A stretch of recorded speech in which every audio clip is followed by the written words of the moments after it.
Salut, salam alaikum. Dans cette vidéo, on va traiter un exercice de cinématique qui est différent de la dynamique.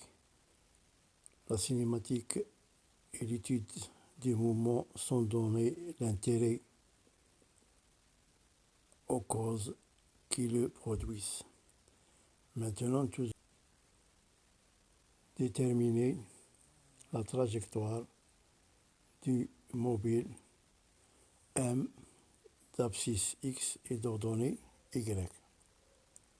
إذا نحدد مسار المتحرك dans les cas suivants.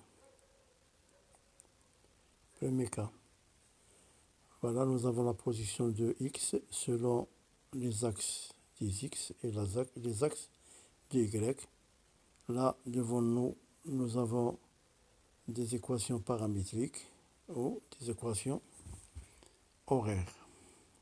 Pourquoi horaires? Parce qu'elle est en fonction du temps, avec t supérieur ou égal à 0. Deuxième cas, la même chose, M est positionné par x est égal à 2 cosinus puissance de t, et y est égal à 3 sinus puissance de t, toujours avec t supérieur ou égal à 0. Troisième cas, M est égal à x sinus puissance de t plus 2, y est égal à 2 cosinus puissance de t plus 1. Fermez la vidéo ou arrêtez la vidéo et effectuez cette question. Maintenant à la correction. Déterminons la trajectoire des mobiles pour le premier cas. Pour déterminer cette trajectoire, il faut donner l'équation cartésienne dans chaque cas. Voilà les équations paramétriques. Pour les transformer en équation cartésienne, on va éliminer t. On prend la première équation et on va substituer t, c'est-à-dire on va changer la place, leur place. Voilà, le t prend la place de x et x prend la place de t. Et il faut changer le signe moins ou plus. On va retourner à la première équation, voilà. Si on prend t est égal à 3, x est égal à 2. Mais si on change maintenant, voilà. C'est-à-dire 3 est égal à quoi? Est égal à 2, ce n'est pas moins 1, mais plus 1 pour avoir 3. Dans la deuxième équation, on va remplacer t par x plus 1. Voilà.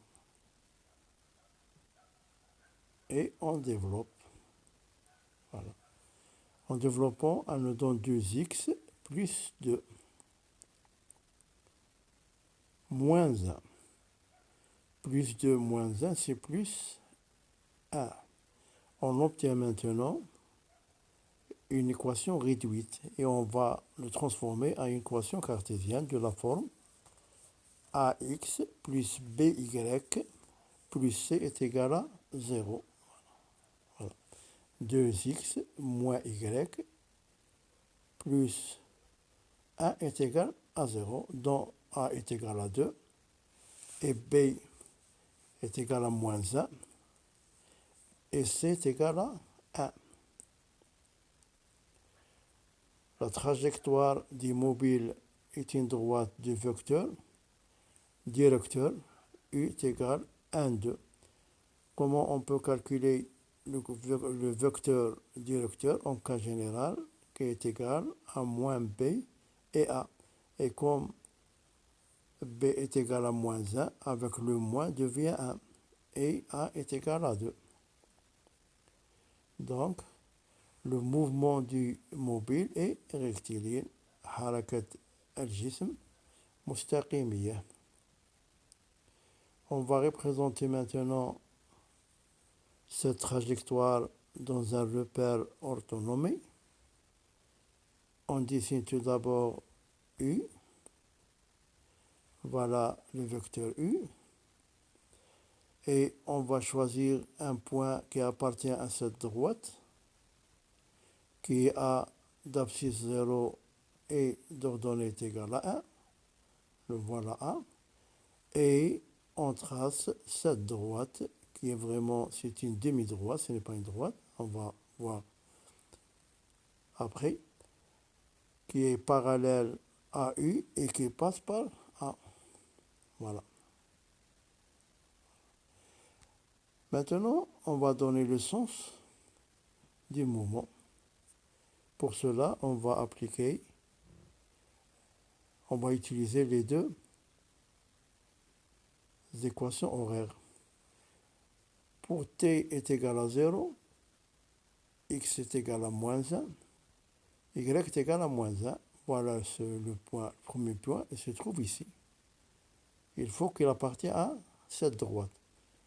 Maintenant, pour t est égal à 1 seconde, x est égal à 0 et y est égal à 1, c'est le point A.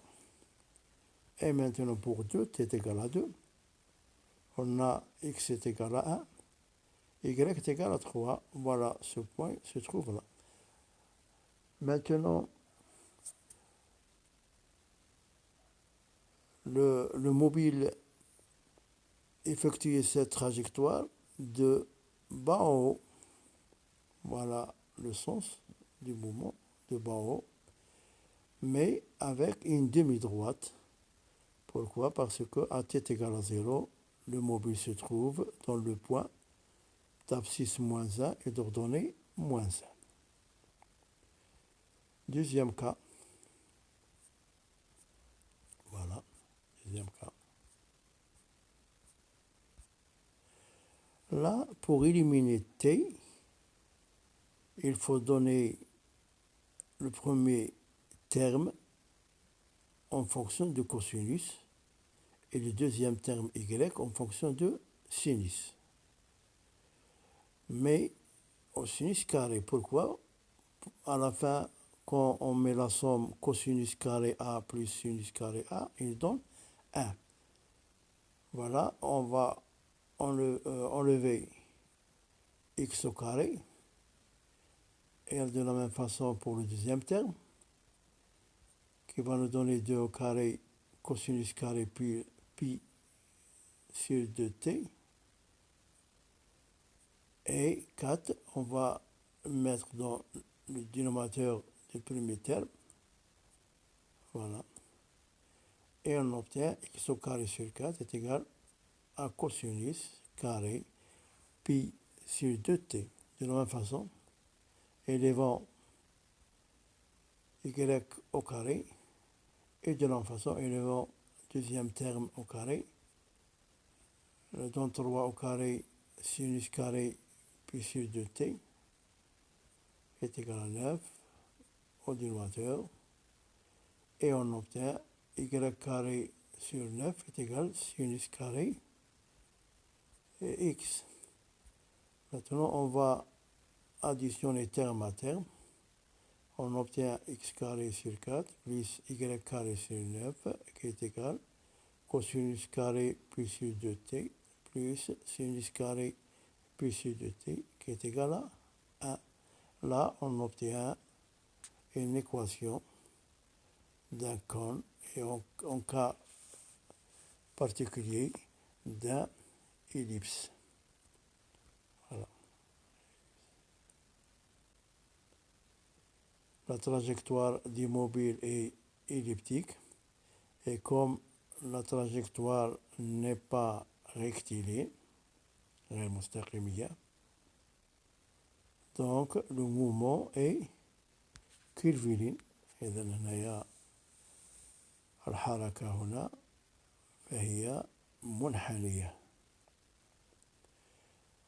On va maintenant représenter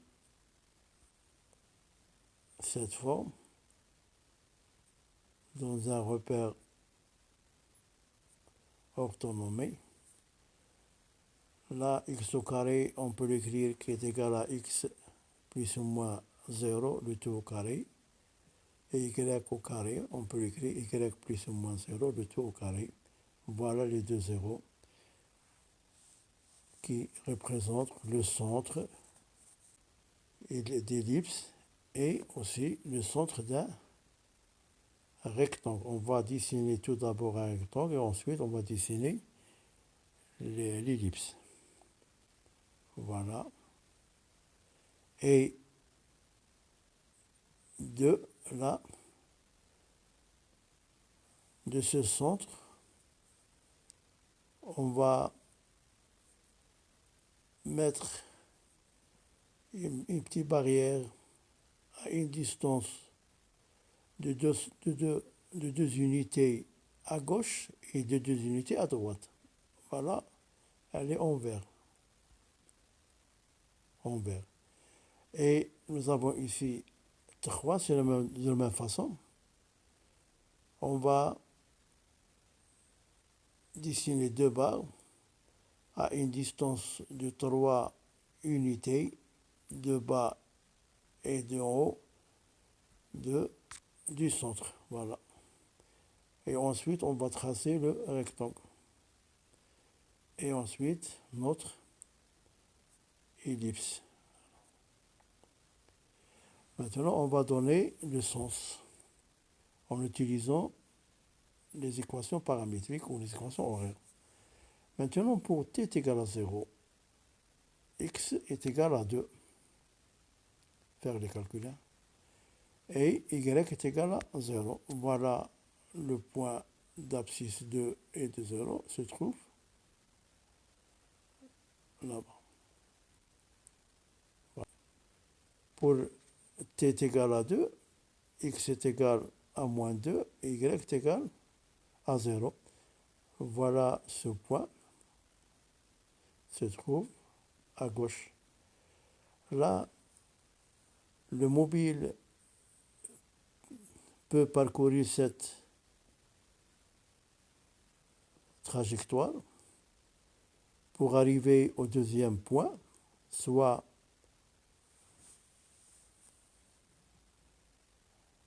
en haut, soit en bas. Là, on va ajouter un temps intermédiaire qui est égal à 1. Voilà. Qui est égal à 0. Qui est égal à 3. Se trouve où se trouve ici. C'est-à-dire, voilà le sens du mouvement est comme ça. C'est-à-dire, elle a le sens trigonométrique ou elle a le sens contraire du sens de l'aiguille du monde. Troisième cas, la même chose, on va éliminer t et toujours on va donner x au carré. On va donner x carré pour donner cosinus au carré et cosinus au carré. Quand on va additionner les deux, on nous donne 1. C'est-à-dire on utilise la propriété cosinus carré A plus sinus carré A est égal à 1. Maintenant, on va déplacer 2 vers la gauche. Et plus devient moins. C'est-à-dire on obtient x moins 2 qui est égal à sinus pi sur 2 t élevant au carré et élevant au carré, c'est-à-dire sinus carré pi sur 2 t. Maintenant la même chose, on va déplacer plus 1 vers y. Elle nous donne y moins 1 qui est égal à 2 cosinus pi sur 2. Dans le deuxième terme, on va laisser que le cosinus, c'est-à-dire on va déplacer 2 au dénominateur et on va lever le tout au carré et on donne cosinus carré pi. Et on fait la somme. On donne x moins 2 au carré plus x moins 1 sur 2 au carré qui est égal à sinus carré pi sur 2t plus cosinus carré pi sur 2t. Celle-là donne 1 et de la même façon, nous obtiendrons la formule d'un ellipse. Voilà. On va maintenant donner la conclusion, la trajectoire des mobiles est elliptique. Et comme la trajectoire n'est pas rectiligne, donc le mouvement est curviligne. Maintenant, on va représenter cette trajectoire dans un repère orthonomé. Là, le centre de l'ellipse, maintenant il est différent. Là, nous avons ici un 2 et 1, c'est-à-dire 2, 1, c'est le point qui représente le centre d'ellipse. Voilà. Et au-dessus, nous avons 1, c'est-à-dire au-delà de ce point qui est en bleu, selon les axes des X, on va déplacer de 1 unité. Et de la même façon pour la gauche. Et là, nous avons 2, c'est-à-dire de ce point, on va donner 2 barres qui se trouvent à 2 unités en haut et à 2 unités en bas. Voilà. Et on trace notre rectangle et ensuite notre ellipse. Maintenant, on va donner le sens en utilisant l'équation horaire.